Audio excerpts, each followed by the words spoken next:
Hello, partners, friends, God lovers out there. I'm so honored that you're back with us. And tonight, I am really, really excited because I just thought about this maybe like 5 minutes ago. It has been 17 years ago that I met you. Wow. Adam LiVecchi, my dear friend. And I wanted to tell this story of when I met Adam. You still call me LiVecchio. LiVecchi. It's LiVecchi. Okay. 17 years. I'm sorry. So I'm a patient man. Yeah.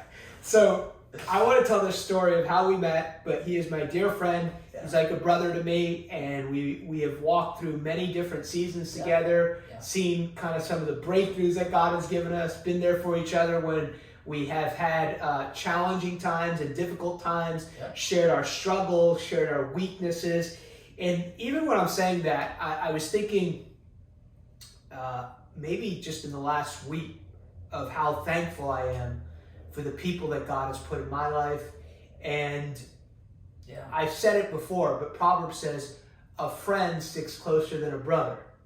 And meaning that a friend that God gives you can become closer to you than a family member.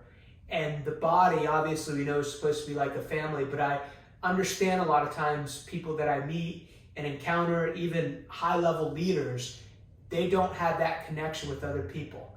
And I'm thankful, and I'm thankful for you. But I want to share this story real quick. So it's 2004. I'm in North Jersey. I was in a transition season of my life, and I'm living in New Jersey for about 6 months. And I decided to go to this young adult Bible study, and it was up in this room. It was like a little upper room, and we're worshiping. And then I think there's like a brief time of sharing, if I'm remembering correctly. And then we just start discussing scripture, and it's maybe 30, 40 young people, millennials, and I was obviously a lot younger then. But I still remember you came in late, and you came in with like a gang. The only way I can describe it is a gang of your boys.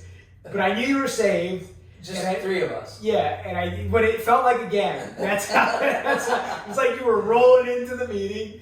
And I remember it got real loud and Pentecostal when you guys got there. You're screaming out to the Lord. I was like, who is this guy? And then as time developed, I don't know if I even talked to you that night, but I was like, I gotta meet this guy because you're stirring it up. But I still remember one night where we were discussing something in scripture, and there was probably a guy there that night, young guy, and it probably became pretty apparent after we're discussing this that he wasn't saved. Definitely not saved.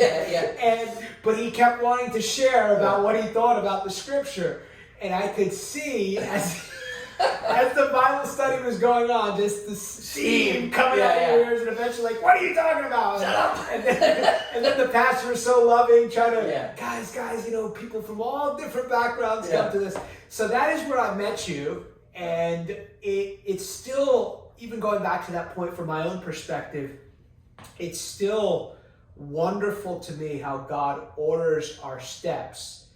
That I'm just thinking, I'm going to go because I'm in the area right now. I just want to connect with other believers, and especially my age at that time.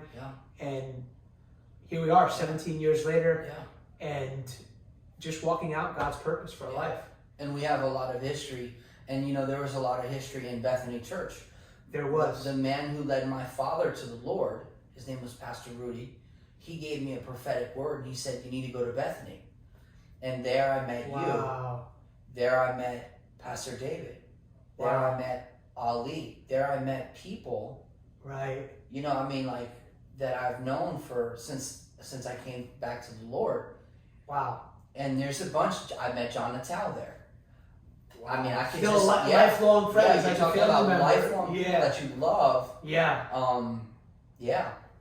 I just something of what you just said just really jumped out to me, because even we were sharing in the car, you just picked me up from the airport, of just our passion, what we want to see in the church. We want to have this impact on the world. We want to see, very simply, the idea, these are the men who turned the world upside down. They accused them of filling the city with the doctrine of Jesus. So we got that. I always call it like the wide vision. Yeah. But then on the panoramic. Panoramic. And I like to do that often when I'm teaching, like, hey, here's the big view, but then here's how this is broken down at a smaller level. Just talk about that. We can go back in a minute to what led you up, but this pastor just gives you a prophetic word over 17 years ago. Yeah. Obviously, you have a call of God on your life as a minister of the gospel, but that one obedience to that one word unlocks strategic relationships in your life. Yeah, for sure, destiny. Yeah. Many of the nations I've been in are a result of my friendship with you, which is a fulfillment of something the Lord said to me. Wow. Right. So it's like there's a profound connection. So for people who are watching, like the most important relationships that you'll have in this life are the people that you meet along the way on the journey of your yes. It's good. So when you embrace the yes to the Lord, not knowing what that looks like or where it'll take you, those are the people that are running in the same direction that you'll run with. And I'll run with you for life. I know that, and I mean, we've been in a bunch of nations together already. Yeah. And I have so much love and respect for you. And for me, what I really appreciate about our friendship is that you always told me the truth, but you said it in love. You were committed to the relationship, and you're probably one of the most consistent guys I know. And I have a high level of respect for discipline, consistency, diligence, just that old school. Something called character. Yeah, I think that, and I think I said this in the car, I think that unfortunately, a lot of people now, when they get born again, there are so many traumatic things that really are difficult in the foundation of life. Maybe not two parents, or maybe a parent that was abusive, or maybe whatever it was. Yeah. And so, and we know that Jesus is the equalizer. But if you have certain disciplines when you've come into the kingdom, you can apply those in a healthy way. Yeah. I was listening to, even last night, I think it was when I was packing, I was listening to Jerry Saville, and he's had a great impact on my life. And I just thought to myself, just some of the things he was saying, it was all about character qualities and things like that. But I thought to myself, in the age that he came into the kingdom, the values that he learned was very common. Yes. So he didn't have to learn integrity and things like that. Yeah. He already had integrity since he wasn't born again, but he lived an integrous life. Yeah. So I've had a conversation recently with some pastor friends, and what's very alarming is that the things that are normal are not normal anymore. Yeah. And I find that even among leaders, even among Christians, that there's things that are just normal that are not normal anymore, and that puts us at a real disadvantage in terms of time. Because what happens is you come into the kingdom, and the first season of your life in the kingdom is like a profound level of stripping and subtraction, because you're so damaged from the world. There's so much trauma, there's so much pain, abuse, sin, and so you're going through this radical subtraction of really everything. Yeah. And then God begins to add to you, and then it becomes more exciting, and then you become productive. Yeah. And then there's multiplication, and then people hate on you. Maybe there's some division. Yeah. But it's like different seasons in the life of a believer. And I really agree with what you're saying as it relates to trauma. And we're living in a profound time as it relates to trauma. There's never been this amount of people who are mentally ill. I think that mental illness is the cancer of our generation. Yeah. I think that we're going to have to learn how to break through on that in the spirit and with wisdom.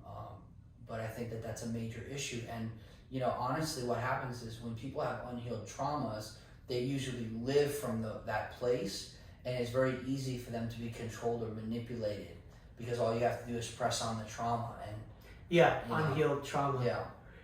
Something you just said really jumped out to me, and it was when you come into the kingdom, you come in with trauma, you come in with, and it's addition by subtraction, and even the context of our relationship, which we opened up with, the context of, I'm even thinking back 17 years ago.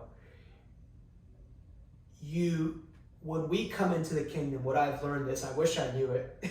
Yeah. When I really submitted my life to the Lord, is that you have to totally rethink, at least I did. Yeah. Had to totally rethink the way I thought. Oh yeah. Oh my gosh.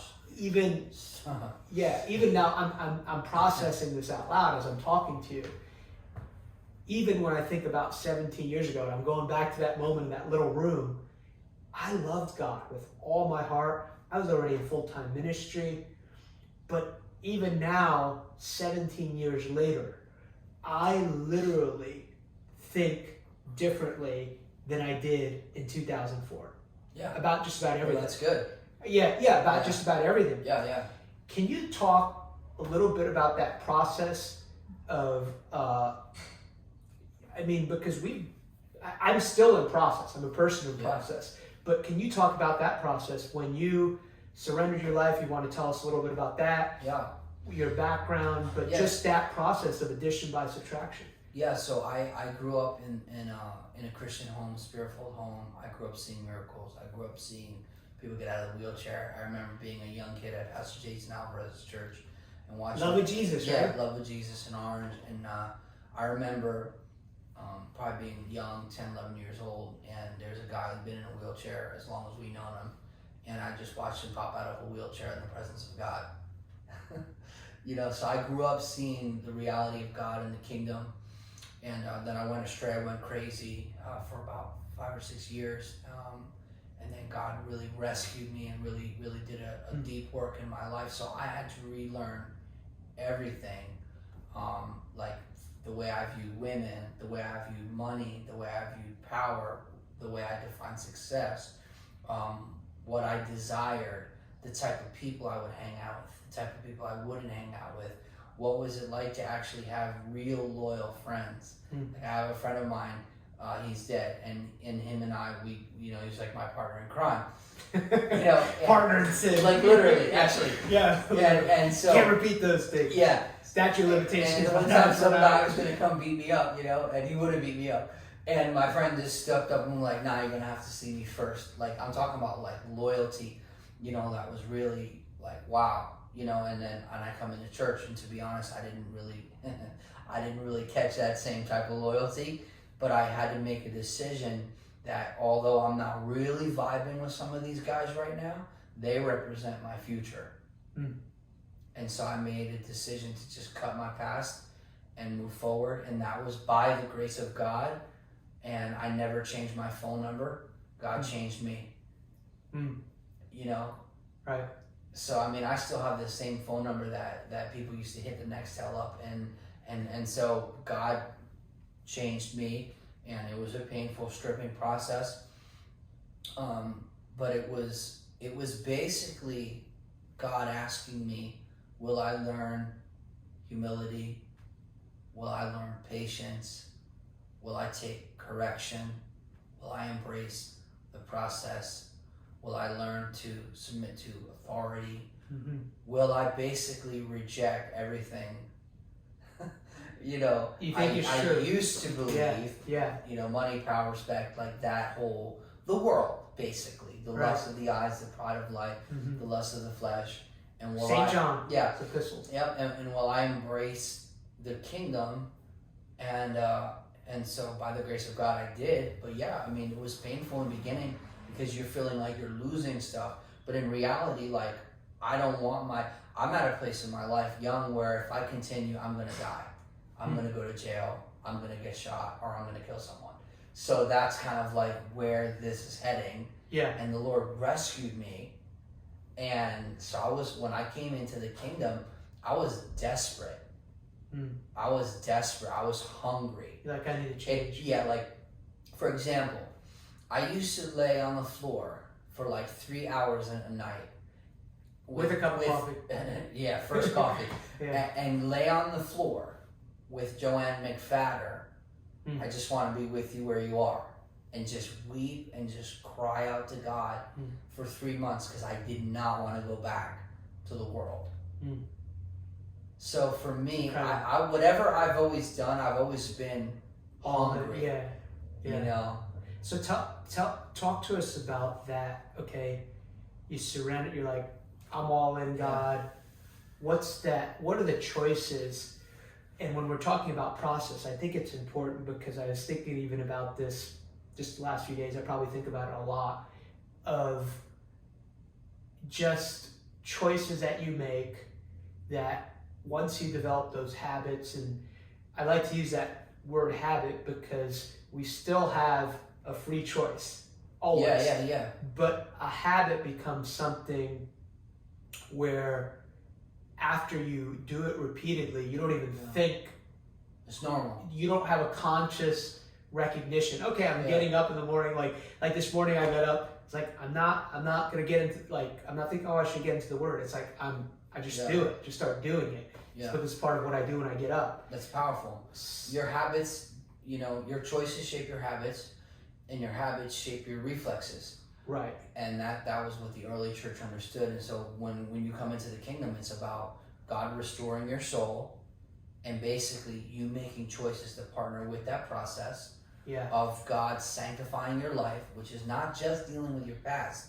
Right. It's actually more like preparing you for your future, setting you apart unto Him, and getting out of you what kind of like was put in you through the world. Before you share these key values, there's this thought that just jumped out in my mind that keeps jumping out. Yeah. And it's this. And anyone watching this, whenever you watch this, either when you're watching it the first time it's played or later on, this is this thought that I like to live with. My future is on the inside of me right now. Yeah. Meaning, the choices I made today define my tomorrow. Yeah, and here's how you started it. You started with there's a friend that sticks closer than a brother. Well, what is that? Well, here's the reality. The reality is I don't choose my family. It's good. But I choose my friends. And so you tell me who your friends are, I'll show you what your future looks like. One of the things the Lord said to me as a young man was that if you hang out with people double your age, I'll cut your problems in half. Wow. And so that was a time where I had to learn to listen. It didn't take me until my late 20s to really learn to listen. If I would have learned how to listen in my early 20s, I think that my early 30s would have looked a little different than they do. They did, based on that. I don't live with regret. I just know that the faster you learn to listen, the faster you know who to listen to and when to listen, the faster you can develop the potential of what God has put in you. Because, as Abner said, if your future is in you, and the biblical context for that is clear. Jesus sows the seed. He sows the seed everywhere. The problem is not with the seed. The problem is with the soil. And so Jesus does not control or manipulate who you become. He gave you Himself, which is everything. He's not withholding anything. The scripture says, no good thing will He withhold from those who walk uprightly. So he's not holding anything back. He's given you what is most valuable, which is Himself. And so it all, your life in the kingdom is shaped and it's determined by the choices that you make and the habits that you cultivate and the relationships that you develop. And that's the bottom line. There's no fast recipe to. Right. How many years ago has it been you just I'm all in for the Lord? Yeah, so by the time that I met you, I was all in. Yeah, I knew that. I was totally all in. Yeah.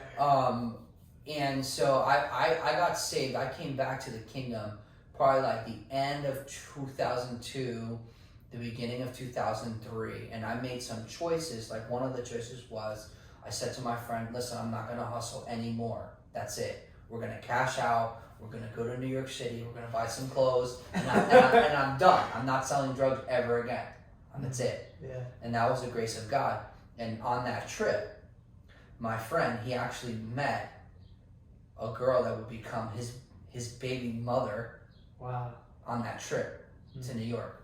So you have no idea sometimes the choices that you make and how that puts other people in a place of destiny. Now there's a child that's walking around today who's a grown-up, he's probably like 17. Wow. As a result of me saying I'm never going to hustle again. And then my friend reached out to that girl and then he made it happen, which I'm not saying that's the best thing. Yeah. But now there's a beautiful child in the earth today who has a destiny and a purpose. And so my point is that, yes, like you're saying, the choices that we make, they do affect the trajectory of our life. And so you're talking about probably like 2003, and then I had to say, okay, God, what am I going to do? So then I said, Lord, I said, my dad is so funny. He's like, hey, buddy, let me tell you something. You better get a job where some hot blonde can't replace you. Okay, that's what he said, you know? Okay, that's literally what he said. So I'm like, what am I going to do? So I thought about plumbing. I'm like, that sounds like a good job, you know? So I went to a plumber. I'm like, you got to hire me. I'm your guy, you know? Like, I sold myself. Yeah. And he looked at me, you know, he's from like Northern Bergen County. It's like, you know. And so at the time you gave your oath, you were hustling. So you didn't have like. No, I mean, I did other jobs, but I mean, I was, you know, that was what I was doing as well. Yeah. But so when I said, I'm going to work with my hands, right? And God used that. And then I was working not too far from Bethany. Then I get the prophetic word about Bethany. Then I meet you. Then I go on my first mission trip with Pastor Clarice. Then later that year, I go with Bill Jasko, who has just recently passed away. I didn't know that. That's what I heard recently. Wow. And I go to China with him. And when I'm in China with him, the Lord says to me, before you're 30, you're going to go to 30 nations. And then how old are you then? I was young 20s. Wow. And then I came home, and at this time I was driving a nice car. I had a good job. I had an apprenticeship. I had medical benefits. You know, for a young guy, I was working on prevailing wage state jobs. You know, I'm like doing all right. And I go home and I quit my job, and people think I lost my mind. And so did I. I did the math. I'm like, how can I go to 30 nations? God is actually calling me to like really follow Him. You know, and I really felt that, like, and people thought I was crazy, you know, for the first few years, and then like 3 years later, you know, it takes like the process is slow and painful, and you always question, did I do the right thing? What am I doing? You know, and you know, 3.5 years later, then people are like, okay, I see it. But it took a while, like for people, even the people who prayed for me to do it, like my parents, like my mom saw it earlier. But my dad is like, get a job, buddy. What's wrong with you? You know, like, but that was all right. I mean, he's old school, you know, and so I get it. He's my father. He wants to make sure that I'm going to be a man and I'm going to assume responsibility for my life, you know. And so then they started to see, like, as the favor of God, and you know, they saw like, wow, like this is legit, like, right. You know, what are some of the values and disciplines that you began to practice then that don't change now as a pastor, as someone who does work in the nations? Because I'm just kind of thinking of long term for me, it's like fellowship with God, the Word of God. Yeah. Prioritizing that. Yeah. I'm still growing in those things. Yeah. In my relationship with the Lord, I would say something kind of like how Bill Johnson said it. It's kind of like, if you win the night, you live in the breakthrough that you receive at night in the day. And so I end my days well, which means I begin my other days the next day well. Mm-hmm. Right? So the thing that I would say is that the Lord gave me a hunger by His grace. And so I've always been intimate and honest with the Lord. Like the other day, I was having a really rough day. And I didn't know why I was having a rough day, because everything was good. and I had, you know, obviously I walked through like this whole thing with my mom dying of cancer, and that has really affected our life in a lot of ways. And so it's my son's birthday, and I'm really like irritable. And I'm like, I don't know why. Like, I just sent money to the Dominican Republic. We're sponsoring a rescue home. I'm having family time. I'm like, there's nothing bad happening. Like, everything is fine. You know, I've got a trip to Hawaii planned. I've got international trips planned. I'm thankful. Like, we got multiple projects. I'm hanging out with you today. I'm like, I have a good week ahead. And the Lord was like, he said to me something simple. He said, more intimacy and you'll be less irritable. And then he showed me that it was some of the grief that I was experiencing with my mom, that she wasn't there to celebrate this day. And I was feeling it, but there was not, it was internal. So I think that my intimacy with the Lord, you know, the Lord is loving, but he's brutally honest. And he doesn't speak to the symptoms. He speaks directly to the issue. That's right. And he spoke directly to me to bring peace, to bring healing, to let me know what was bothering me, and to let me know how to overcome it. And so for me, I've always had a brutally intimate and honest relationship with the Lord, because if the Lord knows anyway, why would I withhold something from the one who did not withhold himself for me? So for me, in terms of if we're talking about principles for longevity, man, I would say that you learn how to seek the Lord, and you learn how to value his opinion, his commands, and his will over what you want, over what people think about you, over what you think about yourself. And so intimacy and supremacy, like he's first, and he's last, and he's final, and he really is the Lord. And the fear of the Lord actually is the beginning of wisdom, and the fear of the Lord causes you to hate evil, and you will never leave something you don't hate. So it goes back to old school, the fear of the Lord. It goes back to loving God and seeking him. It goes back to his word is forever settled in heaven. It needs to get settled in the earth. And so these are, you know, confessing sin. You know, the other day I almost said something crazy, and I'm like, man, I haven't even thought of that. And I repented, because, you know, man is like what you did.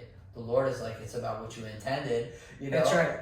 And so I was like, God, you know, forgive me, like just being, you know, humble and just saying, God, like I need your help, and just staying in that place. Like today I was preparing, you know, my message for tomorrow, and I'm sitting at my desk weeping and just saying, God, like I am a man in need of your help. You know, like I'm not an 18-year-old kid. You know, I'm 37. I have a wife, 3 kids, history with God. I've been all over the world. But I am a man in need of your help. You know?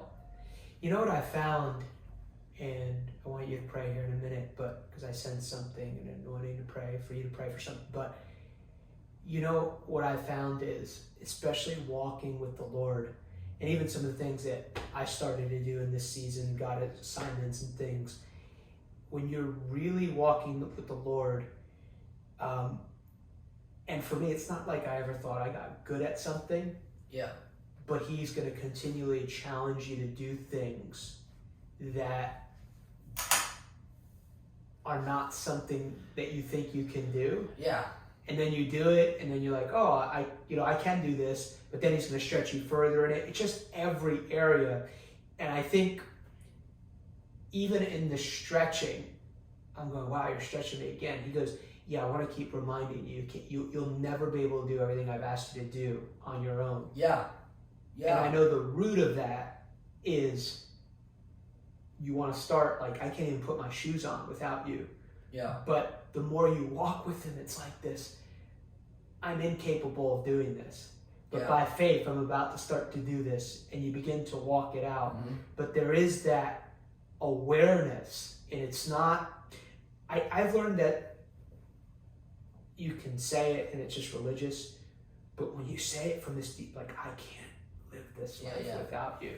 Without you, I'm in real trouble. And he's like, yeah, I know. I'm going to help you. I'm going to help you.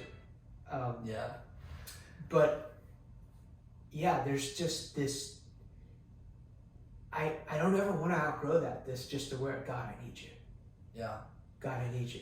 It's interesting. My phone just kicked on. I'm sorry, but you know what it was N.T. Wright coming in, and it's actually I'm doing this study on when Paul talked about, he went through in 2 Corinthians 1 this really painful time, and he uses these words.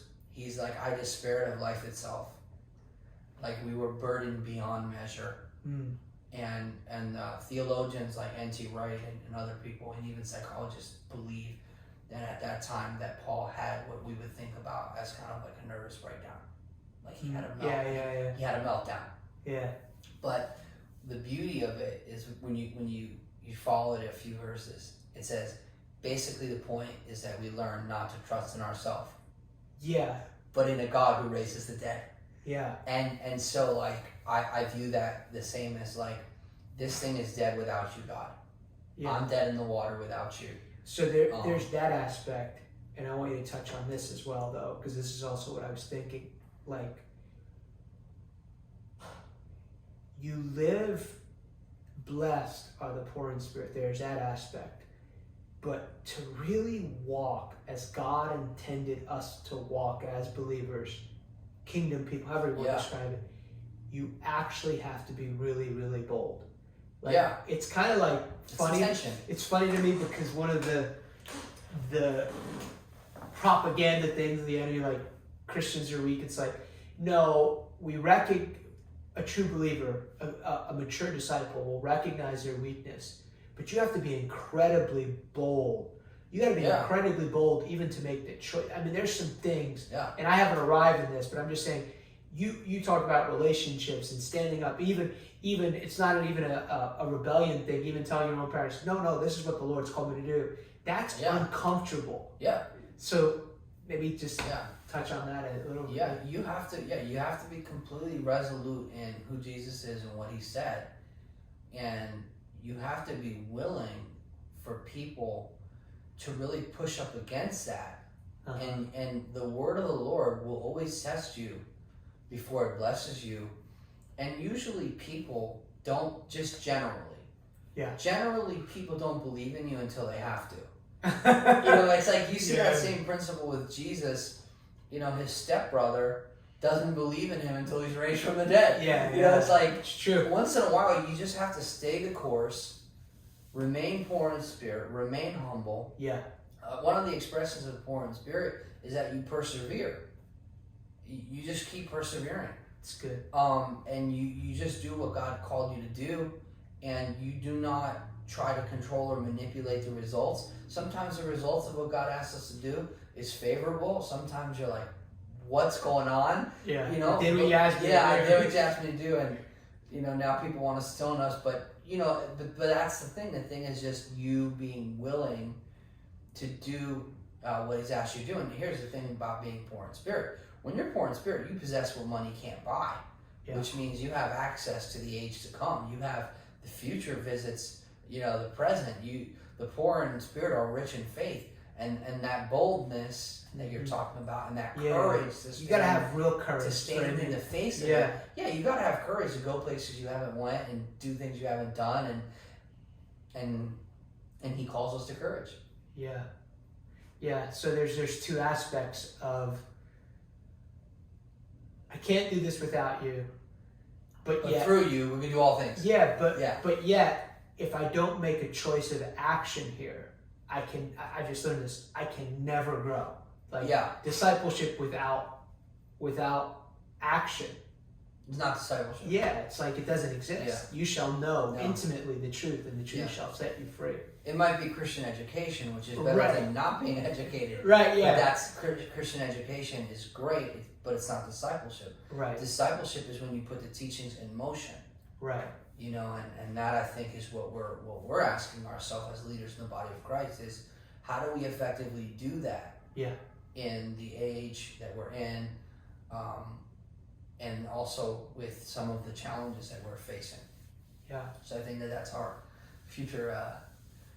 That's an ongoing conversation that really never ends, because we're always trying to adjust and realign ourselves with what God is saying and how to be effective now. Yeah. This has been good. Yeah, I've enjoyed it. I want you to pray just for people watching, and maybe they haven't had the privilege of connecting yet with the right people, or in their place right now they just feel despondent. Yeah. Like a lot of times we know an intellectual idea about, okay, He could help me, but I'm not sure He'll help me. Yeah. Just pray however the Lord leads you for people tonight watching this program. If you, anything else? Yeah. So, Father, we just thank you for your people. God, we love them and they're a blessing. Yeah. And we thank you that you're always preparing us for the next season. Thank and so you, there's Lord. things even right now in Shindig relationships Bullshit. that you have right now, and there's opportunities right now that are preparing you for the places that God will take you. And I just want to encourage you to be a good steward and to ask for help and to cherish the relationships that God has already given you. And what I've learned is that the fruit of a good relationship is other good relationships. And so I just encourage you to take the relationships that God has given you seriously, and to be willing to ask for help, because what I found is that when you're willing to be teachable, a teacher appears. It's good. You know? So I bless you in Jesus' name to Amen. connect with good people that'll help move you forward. And I want to just encourage you just with one short thing. One of the ways that God gives us upgrades is through relationships. So he gives me connection to someone who's living in my future so that I can become familiar with it. Yeah. Yeah. Yeah. So. Thank you so much for joining us. Such an honor. Adam, thanks for joining us. Adam's going to be back with us next week. I'm always so thankful for all our partners and friends who make these broadcasts a reality. And if you feel connected with this ministry and you're receiving from this ministry, I want to encourage you to prayerfully consider partnering with this ministry. We're believing God for 300 partners. All the information's on abnersuarez.com. Thank you, partners and friends, for making these broadcasts a reality. And I bless you in Jesus' name, and we will see you next week.